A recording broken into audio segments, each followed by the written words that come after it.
क्या आप जानते हैं कि ज्यादातर साबुनों में जानवरों की चर्बी होती है? भारत के करोड़ों शाकाहारी लोगों को इसकी जानकारी नहीं होती। लाखों शाकाहारी लोग ऐसे हैं जो नॉनवेज के लिए यूज किए गए चूल्हे तक को वर्जित मानते हैं, परंतु वही लोग जानकारी के अभाव में जानवरों की चर्बी वाले साबुन से नहाते हैं और फिर खुद को स्वच्छ एवं भगवान की पूजा के लिए पवित्र मान लेते हैं। नहाने वाले साबुन पर टॉयलेट सोप लिखा नहीं होता। इंडियन मार्केट में बिकने वाले ज्यादातर साबुन टॉयलेट सोप होते हैं। साबुन पर टॉयलेट सोप लिखा हुआ भी रहता है। इसका मतलब होता है कि यह केवल गंदे हाथ धोने के लिए हैं। ऐसे साबुनों का उपयोग नहाने के लिए नहीं किया जाए। इस तरह के साबुन स्किन के लिए तो हानिकारक होते ही हैं, इनमें जानवरों की चर्बी भी होती है। साबुन कुल कितने प्रकार के होते हैं और टॉयलेट सोप बाथिंग सोप में आखिर क्या अंतर है? हमारे हर दिन यूज में आने वाला एक इम्पॉर्टेंट प्रोडक्ट है साबुन। साबुन केमिकल्स और आयुर्वेदिक या हर्बल दो प्रकार के होते हैं। हम टेलीविजन पर आने वाले विज्ञापनों को देखकर रोज यूज में आने वाले साबुन का चुनाव करते हैं, लेकिन इनमें से ज्यादातर टॉयलेट सोप यानी कि शौच करने के बाद हाथ धोने वाला साबुन शामिल होता है। भारत में बहुत कम साबुन हैं जिन्हें बाथिंग सोप का दर्जा मिला हुआ है। साबुन बनाने की प्रक्रिया में 3 इंपॉर्टेंट इंग्रेडिएंट्स होते हैं। पहला फैटी एसिड, दूसरा कॉस्टिक सोडा और पानी। फैटी एसिड जिसका मेन सोर्स नारियल, जैतून या ताड़ के पेड़ होते हैं, इसे जानवरों की चर्बी से भी निकाला जाता है। इसे टालो TALLOW कहते हैं, जो कि बूचड़ खाने से मिलता है। टालो से निकले गए फैटी एसिड कंपैरेटिवली सस्ते होते हैं। इस फैटी एसिड से सोडियम लॉरियल सल्फेट यानी SLS का निर्माण होता है, जो झाग बनाने में यूज होता है।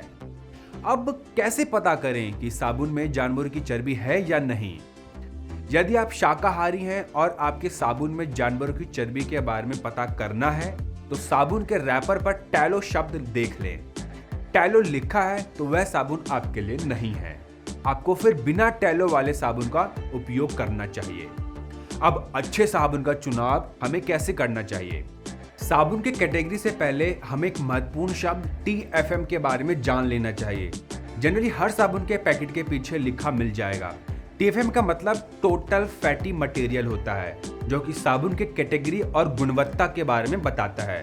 साबुन में जितना ज्यादा TFM का प्रतिशत होगा, साबुन की गुणवत्ता उतनी ही अच्छी होगी।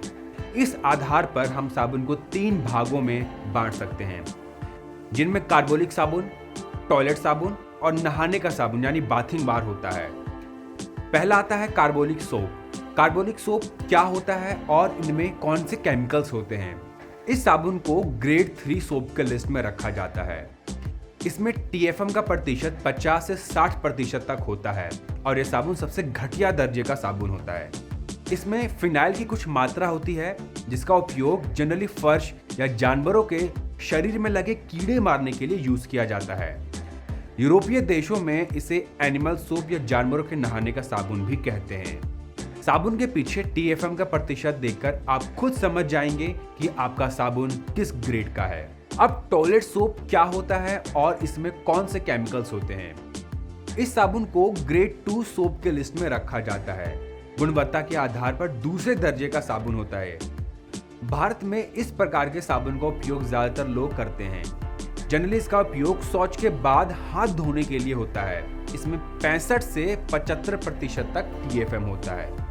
कार्बोलिक साबुन की अपेक्षा इसके इस्तेमाल से त्वचा को कम नुकसान होता है। भारत में इस श्रेणी के कई प्रोडक्ट्स हैं।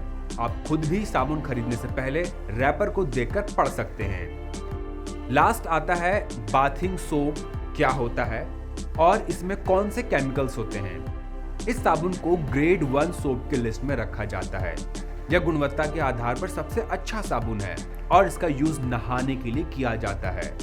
इस साबुन में TFM की मात्रा 76% से अधिक होती है। इस साबुन के केमिकल से स्किन को कम नुकसान पहुंचता है। इस लिस्ट में डव साबुन, पियर्स और निरमा के कुछ प्रोडक्ट्स को रखा जा सकता है। साबुन में खतरनाक केमिकल्स कौन सा होता है जो नुकसानदायक होता है और हम पे उसका क्या असर होता है? साबुन में झाग के लिए इस्तेमाल होने वाले केमिकल सोडियम लॉरियल सल्फेट से स्किन के सेल्स ड्राई हो जाती हैं और सेल्स के डैमेज होने की संभावना ज्यादा रहती है। यह आंखों के लिए बहुत हार्मफुल है। नहाते समय साबुन यदि आंखों में चला जाए तो इसी केमिकल के असर से हमें तेज जलन होता है, स्किन पर खुजली और दाद की संभावना होती है।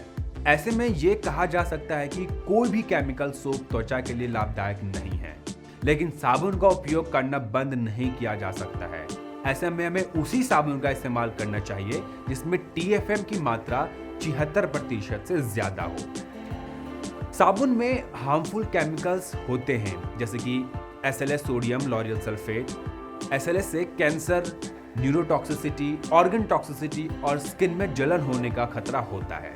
तो इसीलिए मेरी ये सलाह होगी कि आप कोई भी साबुन का इस्तेमाल ना करें, क्योंकि हमारा शरीर स्किन को पोषण देने के लिए प्राकृतिक रूप से आवश्यक तेल सिक्रीट करता है, जिसे हम साबुन से साफ करके हटा देते हैं, जिससे हमारा स्किन ड्राई हो जाता है। और जब स्किन ड्राई हो जाता है तब हम उसे मॉइस्चराइजर लगाते हैं, और इसका पूरा फायदा साबुन और मॉइस्चराइजर बनाने वाले कंपनियों को होता है।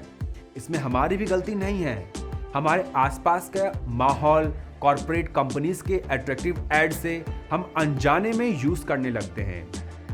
अगर अब भी आपको लगता है बिना साबुन के आप नहाकर आप फ्रेश फील नहीं कर पाते, तो मार्केट में कुछ ऐसे साबुन भी हैं जो आयुर्वेदिक हैं, जिसमें केमिकल्स ना के बराबर होते हैं, जैसे पतंजलि मुल्तानी मिट्टी सोप और ऐसी और साबुन है जिसका अब आप खुद भी पहचान कर सकते हैं।